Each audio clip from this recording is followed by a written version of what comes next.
નમસ્કાર, હું છું સરસ્વતી ચંદ્ર આચાર્ય. મહત્વની ખબરમાં સ્વાગત છે આપનું. આજના મહત્વના સમાચાર પર નજર કરીએ તો ગુજરાતમાં રિન્યુએબલ એનર્જી ક્ષેત્રે ક્રાંતિ થઈ રહી છે. એક પછી એક મોટા નિર્ણય કરવામાં આવી રહ્યા છે. વડાપ્રધાન નરેન્દ્ર મોદી 2 દિવસની યાત્રા પર ગુજરાત પહોંચી રહ્યા છે. પીએમ મોદીની 2 દિવસની યાત્રામાં તારીખ 15મી સપ્ટેમ્બરના દિવસથી શરૂ થઈ રહી છે. આ મુલાકાત દરમિયાન વડાપ્રધાન અનેક મહત્વપૂર્ણ કાર્યક્રમમાં ભાગ લેશે. જે પૈકી એક કાર્યક્રમમાં પીએમ મોદી ઐતિહાસિક મહાત્મા મંદિર ખાતે રીઇન્વેસ્ટ 2024ની શરૂઆત કરાવશે. ચાલો ગુજરાતમાં રિન્યુએબલ એનર્જી ક્ષેત્રે આવી રહેલા પરિવર્તનના સાક્ષી બનીએ.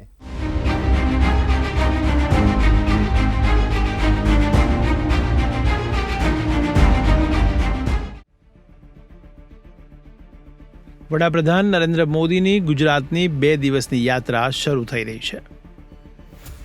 આ યાત્રા પર તમામની નજર કેન્દ્રિત થઈ ગઈ છે. પીએમ મોદી વિવિધ કાર્યક્રમમાં ભાગ લેશે. ગુજરાતમાં લાખો ઘરો અને વ્યવસાયના સ્થળ પર વીજળી માટે રૂફટોપ સોલાર સિસ્ટમ લગાવવામાં આવી છે. નાગરિકો અને ઉદ્યોગ સાહસિકો આ ઇકો ફ્રેન્ડલી પોર્ટલમાં જોડાય તે માટે સરકાર પણ તેમની સાથે છે. ઇકો ફ્રેન્ડલી પહેલમાં મોટાભાગના લોકો ભાગ લઈ રહ્યા છે. આની संख्या પણ વધી रही है.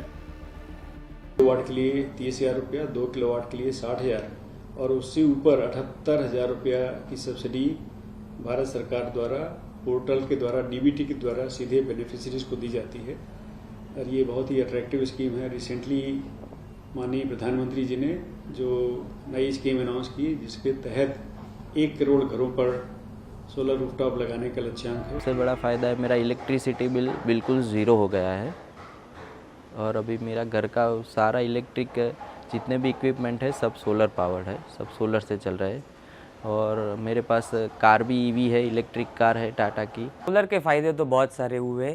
सबसे पहले तो जो लाइट बिल आता था वो पूरा ज़ीरो हो गया है और दूसरा ये है कि उसके वो जो पैसे बचते हैं उसके हम घूमने जा सकते हैं, खाना वाना खाने जा सकते हैं और अपना सेविंग्स कर सकते हैं.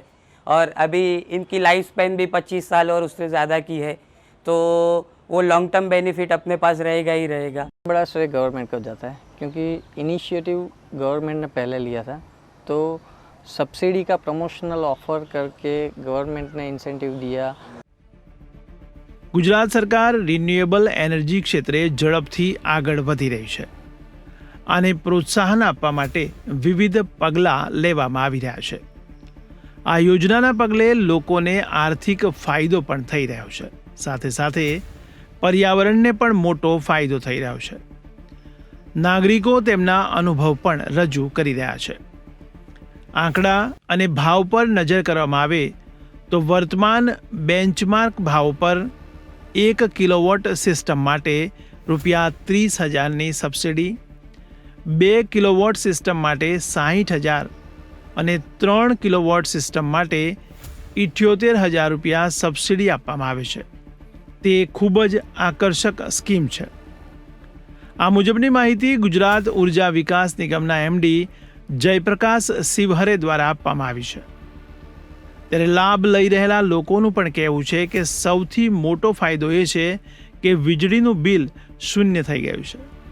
ત્યારે ઘરના તમામ સાધનો સૌર ઉર્જાથી ચાલતા હોય છે. ત્યારે EV કાર પણ સૌર ઉર્જાથી ચાર્જ થાય છે.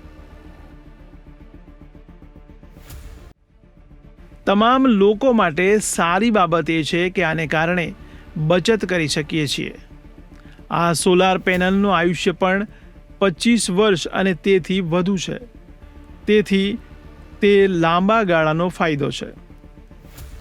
ઇન્સ્ટોલેશન પ્રક્રિયાને સરળ બનાવાઈ છે. ટેકનિકલ સહાય પૂરી પાડી અને લાભો વિશે જાગૃતિ ઊભી કરીને ગુજરાત સરકારે રૂફટોપ સોલારને પ્રોત્સાહન આપવામાં મહત્વપૂર્ણ ભૂમિકા ભજવી છે. ટેકો એનર્જી સોલ્યુશનના પાર્ટનર નીરવ પટેલે જણાવ્યું છે કે આ માટે સૌથી મોટો શ્રેય સરકારને જાય છે કારણ કે ગુજરાત સરકારે પ્રથમ પહેલ કરી હતી. સબસિડીની પ્રમોશનલ ઓફર આપીને સરકારે પ્રોત્સાહન પૂરું પાડ્યું જેને કારણે લોકોમાં જાગૃતિ આવી છે. રિન્યુએબલ એનર્જીના ક્ષેત્રમાં ગુજરાત દેશમાં દિશાદર્શક કામ કરી રહ્યું છે. કેન્દ્ર અને ગુજરાત સરકારના આ પ્રયાસોમાં જનભાગીદારીને કારણે ગુજરાત આજે દેશમાં મોખરે છે.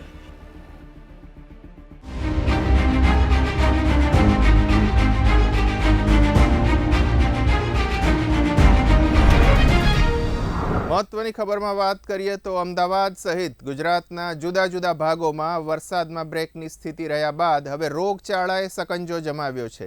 પાણીજન્ય અને મચ્છરજન્ય રોગચાળાએ ભારે આતંક મચાવ્યો છે. કેસોની સંખ્યામાં દિન પ્રતિદિન વધારો થઈ રહ્યો છે. રોગચાળાના ભરડામાં અનેક લોકો આવી રહ્યા છે. મોટી સંખ્યામાં બાળકો અને સ્થાનિક લોકો રોગચાળાના સકંજામાં આવી ગયા છે. તંત્ર દ્વારા વિવિધ પગલાં લેવાયા હોવા છતાં રોગચાળો બેકાબૂ બનેલો છે.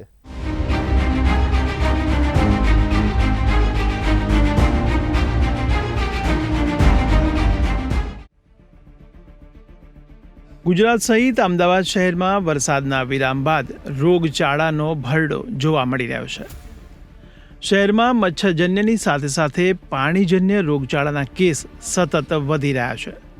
જેમાં આંકડા પર નજર કરવામાં આવે તો ટાઇફોઇડના છેલ્લા એક સપ્તાહમાં 164 કેસ નોંધાયા છે, જ્યારે ઝાડા ઉલટીના 146 કેસ સામે આવ્યા છે, જ્યારે સાદા મેલેરિયાના 13 કેસ નોંધાયા છે. બીજી બાજુ ડેન્ગ્યુના કેસ 172 સામે આવ્યા છે. ત્યારે અમદાવાદમાં વરસાદના વિરામ બાદ વધતા જતા રોગચાળાને કારણે આરોગ્ય વિભાગ પણ હવે હરકતમાં આવી ગયું છે. જ્યારે તંત્ર દ્વારા પણ રોગચાળાને કાબૂમાં લેવા માટે શહેરના વિવિધ વિસ્તારમાં સાફ સફાઈ પર વધુ ધ્યાન આપવામાં આવી રહ્યું છે. સાથે જ દવાનો છંટકાવ પણ કરવામાં આવી રહ્યો છે. સૌરાષ્ટ્રના પાટનગર ગણાતા રાજકોટમાં રાજકોટ સિવિલ હોસ્પિટલ અને ખાનગી હોસ્પિટલો દર્દીઓથી ઉભરાઈ રહી છે. રાજકોટ શહેરમાં ભારે વરસાદ અને ગ્રામીણ વિસ્તારોમાં જલ જમાવના પરિણામે સ્થિતિ વિષમ બની છે. અહીં છેલ્લા 15 દિવસમાં વાયરલ અને મચ્છરજન્ય તેમજ પાણીજન્ય રોગચાળા વકર્યા છે. ડેન્ગ્યુ, મેલેરિયા અને સિઝનલ તાવ અને વાયરલ બીમારીઓનો ગ્રાફ ઊંચો આવ્યો છે. ત્યારે હાલ ભાદરવામાં ડબલ ઋતુ અને પાણીજન્ય રોગચાળાએ માથું ઊંચક્યું છે.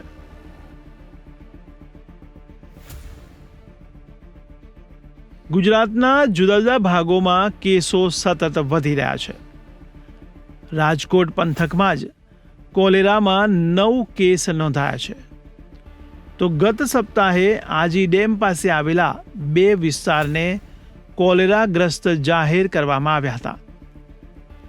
શહેરમાં ડેન્ગ્યુના 22થી વધુ કેસ, જ્યારે ટાઇફોઇડના 2 કેસ તેમજ ચિકનગુનિયા અને મેલેરિયાના પણ નોંધપાત્ર કેસ નોંધાયા છે.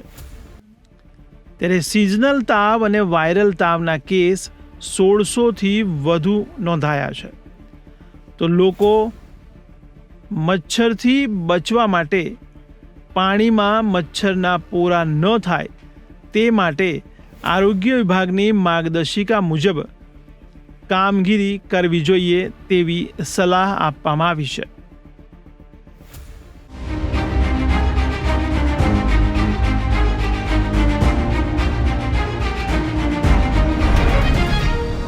અમદાવાદ ગાંધીનગર વચ્ચે મેટ્રો ટ્રેનને લઈને સામાન્ય લોકોમાં ભારે ઉત્સુકતા છે. વડાપ્રધાન નરેન્દ્ર મોદી આની શરૂઆત કરાવશે. આના કારણે લોકોના સમય અને ખર્ચની બચત થશે.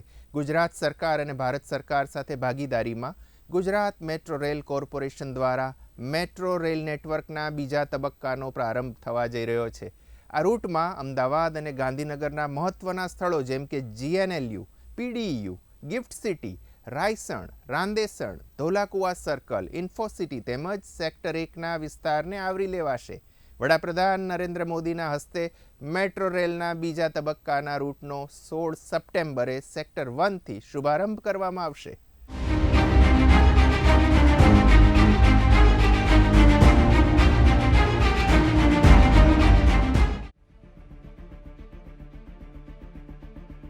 મેટ્રો રેલનો બીજો તબક્કો શરૂ થવાથી અમદાવાદ અને ગાંધીનગર વચ્ચેની કનેક્ટિવિટી મજબૂત બનવાની સાથે નાગરિકોની યાત્રા વધુ ઝડપી, સુરક્ષિત અને વ્યાજબી બનશે. આ ફેઝમાં મેટ્રોની કનેક્ટિવિટી મોટેરાથી ગાંધીનગર સુધી મળશે, જેમાં ફેઝનો એક કોરિડોર ગિફ્ટ સિટી સુધી જશે. આ ફેઝ 21 કિલોમીટરનો છે, જેમાં શરૂઆતમાં ગાંધીનગરના 8 સ્ટેશન પર મેટ્રો દોડશે. આવનારા સમયમાં મેટ્રો સચિવાલય, અક્ષરધામ, જૂના સચિવાલય, સેક્ટર 16, સેક્ટર 24 અને મહાત્મા મંદિર સુધી જશે. તો ફેઝ 3 મોટેરા સ્ટેડિયમથી ગાંધીનગર સેક્ટર 1 સુધી કનેક્ટ થશે. મેટ્રો ફેઝ 3નો એક કોરિડોર ગિફ્ટ સિટી, ગાંધીનગર અને અમદાવાદને જોડશે.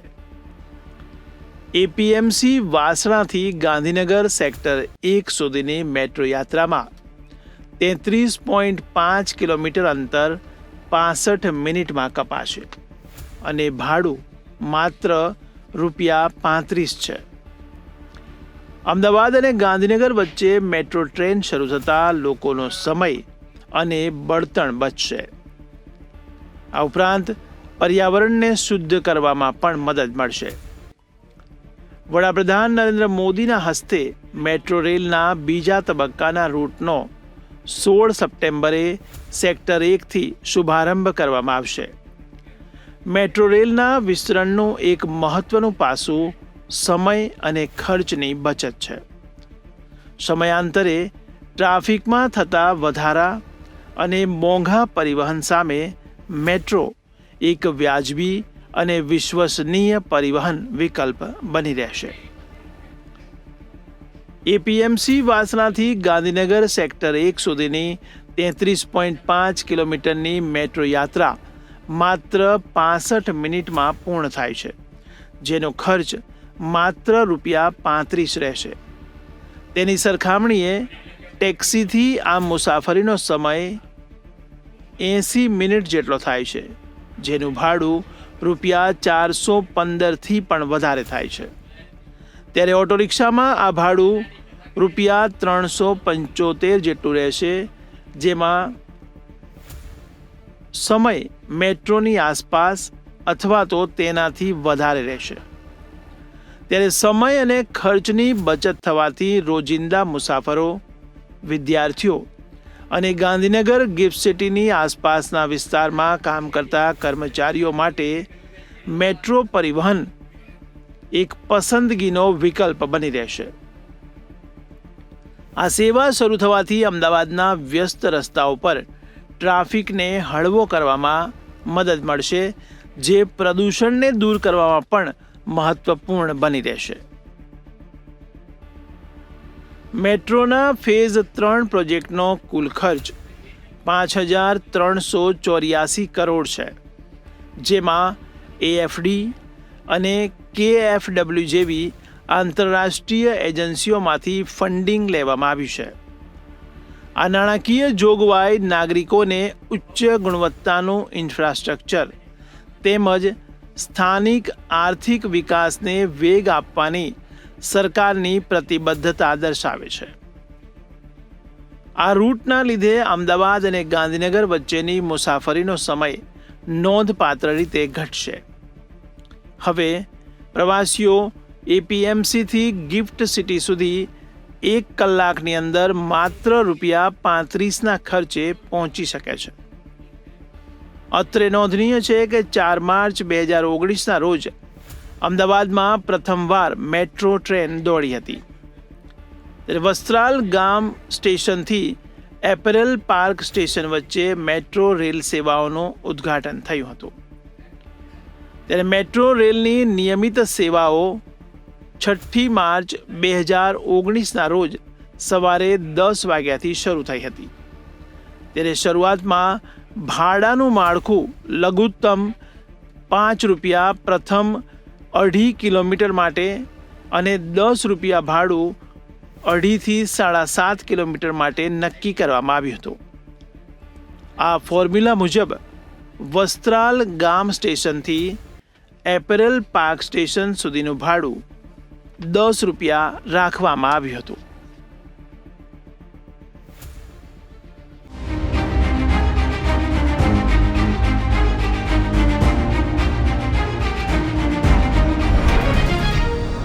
આરટીઓના તમામ નિયમો પાળવા માટે વારંવાર કઠોર સૂચના જારી કરવામાં આવે છે.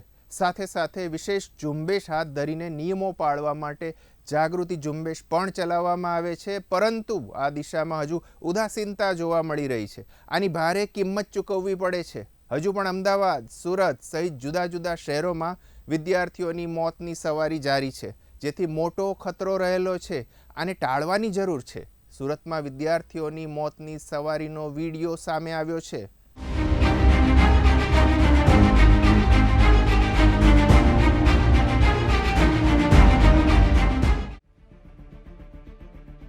આરટીઓના નિયમોના મોટા શહેરમાં હજુ ધજાગરા ઉડી રહ્યા છે.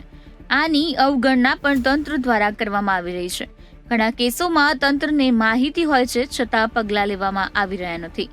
સામાન્ય વાહન ચાલકો નિર્ધારિત સંખ્યા કરતાં વધુ સંખ્યામાં લોકોને વાહનોમાં બેસાડી રહ્યા છે, જેથી અકસ્માતનો ખતરો હોય છે. બીજી બાજુ આ બાબત સ્કૂલ રિક્ષા ચાલકોમાં વધારે જોવા મળી રહી છે. સ્કૂલ રિક્ષા ચાલકો અને શટલમાં રિક્ષા ચલાવતા રિક્ષા ચાલકો વધુ સંખ્યામાં લોકોને બેસાડે છે, જેથી આ એક પ્રકારની મોતની સવારી બની જાય છે. નિયમિત ગાડામાં જ્યારે કોઈ બનાવ બને ત્યારે કાર્યવાહી કરવામાં આવે છે, પરંતુ નિયમિત રીતે ધ્યાન રાખવામાં આવતું નથી. સ્કૂલ રિક્ષામાં હજુ પણ વિદ્યાર્થીઓને ઠાસીને બેસાડવામાં આવે છે. એટલામાં ઓછું હોય તેમ ઘણા તો લટકતા બાળકોની સાથે રોડ પર બેફામ રિક્ષા દોડાવે છે. સુરતમાં વરાછા મેઇન રોડ વિસ્તારમાં મોતની સવારીનો આવો જ એક વિડીયો વાયરલ થયા બાદ આની ભારે ચર્ચા જોવા મળી રહી છે. ના વિડીયોમાં 4-5 સંખ્યામાં બાળકો નહીં, પરંતુ 10 થી વધુ બાળકોને રિક્ષામાં બેસાડી દેવામાં આવ્યા છે. રિક્ષામાં લટકતી હાલતમાં રહેલા સ્કૂલી ભૂલકાઓ કેમેરામાં આબાદ રીતે કેદ થઈ ગયા છે.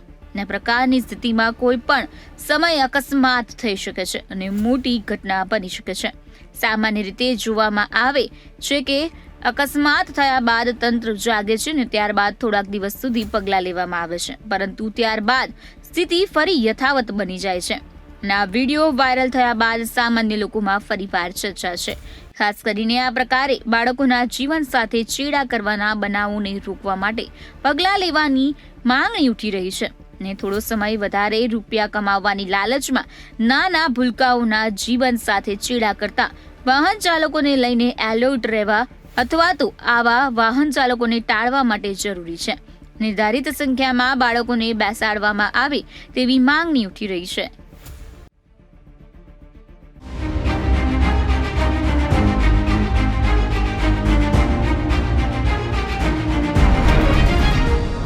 મહત્વની ખબરમાં વાત કરીએ તો આણંદમાં એસટીની બસ નિયમિત ન હોવાના કારણે વિદ્યાર્થીઓને હાલમાં ભારે પરેશાનીનો સામનો કરવાની ફરજ પડી રહી છે. કારણ કે વિદ્યાર્થીઓ સમયસર શાળા કોલેજમાં પહોંચી રહ્યા નથી, જેથી તેમના અભ્યાસ પર પ્રતિકૂળ અસર થઈ રહી છે. બસ સેવાને નિયમિત કરવાની માંગણી ઉઠી રહી છે. જો કે તંત્ર દ્વારા હજુ સુધી ધ્યાન આપવામાં આવી રહ્યું નથી.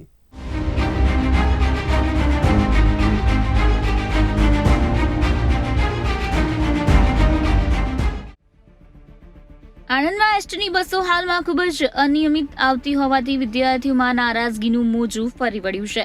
વિદ્યાર્થીઓ નારાજગી વ્યક્ત કરીને મેદાનમાં ઉતરી ગયા છે અને બસ રોકીને સૂત્રોચ્ચાર કરવામાં આવી રહ્યા છે. આણંદના હેરજ, જૂની અરડી સહિત આસપાસના ગામોમાંથી આણંદ વિદ્યાનગરની શાળા અને કોલેજમાં અનેક વિદ્યાર્થીઓ અભ્યાસ કરી રહ્યા છે, પરંતુ સવારે શાળા કોલેજના સમયે એસટી બસ નહીં હોવાને કારણે વિદ્યાર્થીઓ શાળા કોલેજમાં સમયસર પહોંચી શકતા નથી. જેને કારણે વિદ્યાર્થીઓનો અભ્યાસ બગડી રહ્યો છે, જેને લઈને વિદ્યાર્થીઓએ આણંદ હેરજ વચ્ચે સવારના સમયમાં એસટી બસનો રૂટ શરૂ કરવાની માંગ સાથે આણંદના જૂના બસ સ્ટેન્ડ ખાતે એસટી બસ રોકી સૂત્રોચ્ચાર કરી વિરોધ પ્રદર્શન કર્યું હતું, જેથી આણંદ ટાઉન પોલીસે દોડી આવી મામલો થાળે પાડ્યો હતો. ત્યારબાદ ડેપો અધિકારીઓ દ્વારા એસટી બસનો રૂટ શરૂ કરવાની ખાતરી આપતા મામલો થાળે પડ્યો હતો.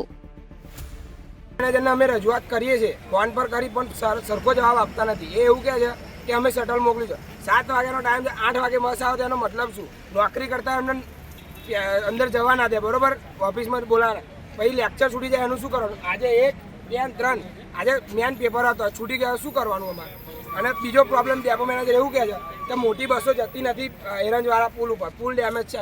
તો અમૂલના આણંદના 400 લીટરના ટેન્કરો નીકળે છે, રાતે સવારે નીકળે છે, પછી 400 મણ ભરીને લાકડા નીકળે, ટ્રેક્ટર નીકળે, તારા પુલ ડેમેજ નથી થતો. એ એવું કહે કલેક્ટરનો ઓર્ડર છે, બરોબર? કલેક્ટર કદી એરંજના પુલ પર જોવા આવ્યા? શું થાય છે એમ, શું થયું શું નહીં, કલેક્ટર કદી જોવા આવ્યા?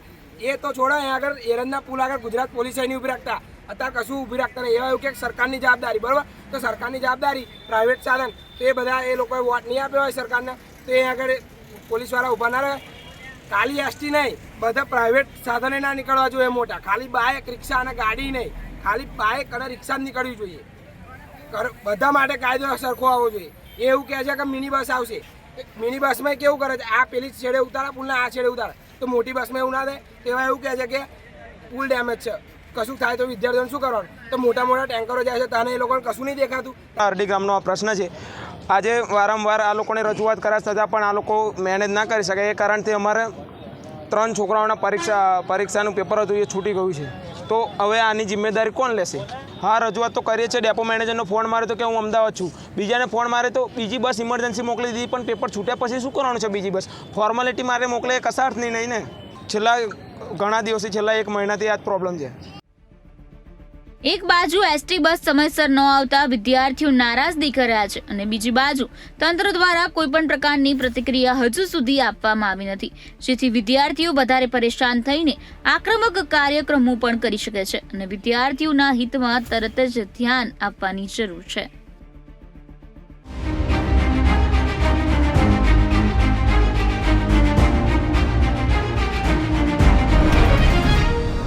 મહત્વની ખબરમાં વાત કરીએ તો ગુજરાતના જુદા જુદા ભાગોમાં હાલમાં ભારે વરસાદ થયો હતો. ભારે વરસાદ બાદ હવે વિરામની સ્થિતિ છે, પરંતુ હજુ રોડ રસ્તાઓની હાલત ખરાબ થયેલી છે. રસ્તાઓ બિસ્માર હાલતમાં છે. સ્ટેટ હાઈવે હોય કે પછી જિલ્લા પંચાયત હસ્તકના રસ્તાઓ હોય, તમામ રસ્તા હાલ બિસ્માર હાલતમાં છે. રસ્તાઓની ખરાબ હાલતના કારણે વાહન ચાલકો અને લોકો હાલાકીનો સામનો ભોગવી રહ્યા છે. અમરેલી જિલ્લાના સાવરકુંડલા નજીકના વિસ્તારોમાં રોડ રસ્તા ખરાબ હાલતમાં છે. લોકોની ફરિયાદ સતત ઉઠી રહી છે. જુઓ આ અહેવાલમાં.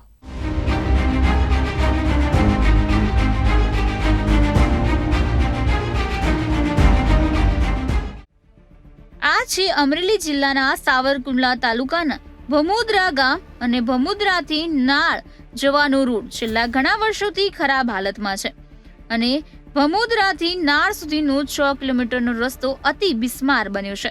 લોકો ખૂબ મુશ્કેલી અનુભવી રહ્યા છે, અને સ્થાનિક વાહન ચાલકો આ રસ્તા ઉપરથી પસાર થાય છે ત્યારે ખૂબ હાલાકીનો સામનો કરી રહ્યા છે.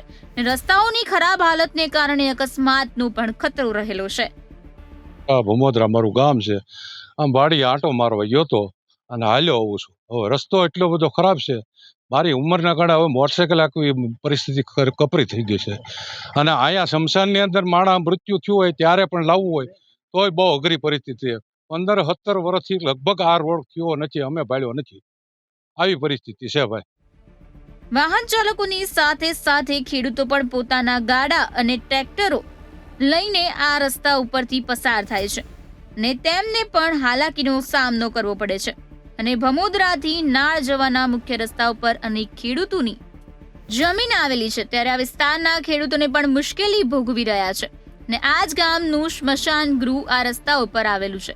ચોમાસામાં વરસાદના સમયમાં અંતિમ યાત્રા વેળા ગામ લોકોને હાલાકી પડી રહી છે, કારણ કે રસ્તાઓની હાલત ખરાબ છે, ને ખરાબ હાલતમાં તમામ લોકોને અતિ વિકટ પરિસ્થિતિમાંથી પસાર થવાની ફરજ પડે છે, અને રોડ રસ્તાઓની સ્થિતિ સુધરે તેવી માંગણી ઉઠી છે.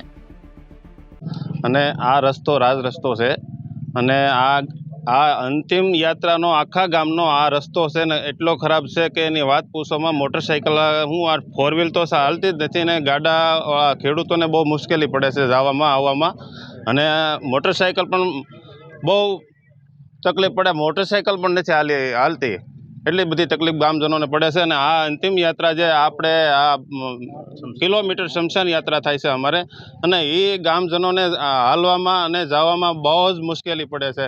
અમે બહુ વિનંતી કરી ધારાસભ્યોને કે પંચાયતને પણ આ અમારે 2-3 સરપંચને અમે ફરિયાદ કરી પણ હવે આ વસ્તુ ઉપરથી સહયોગ કરીને મોકલેલી છે અરજીઓ, પણ હવે એનો કોઈ ધ્યાન દેતા નથી. ગ્રામ્ય કક્ષાએ જોડાતા રસ્તાઓની હાલત હાલમાં દયનીય બનેલી છે અને ભમુદરા ગામના સરપંચ દ્વારા વારંવાર લેખિત અને મૌખિક રજૂઆતો કરવામાં આવી છે, તેમ છતાં ધ્યાન આપવામાં આવ્યું નથી.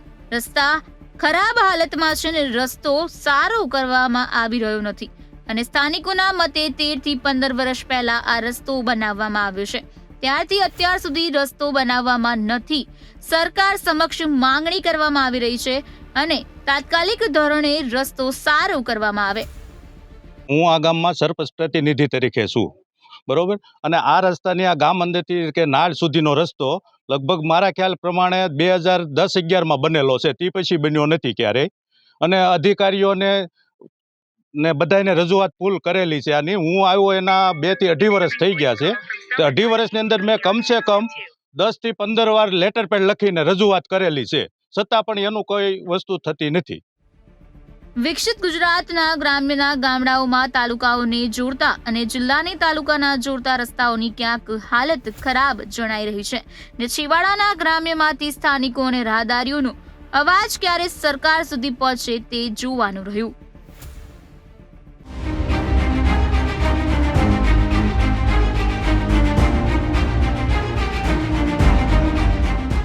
મહત્વની ખબરમાં ફરી મળીશું આ જ સમયે. ત્યાં સુધી જોતા રહો બી ઇન્ડિયા, ભરોસો ગુજરાતનો. નમસ્કાર.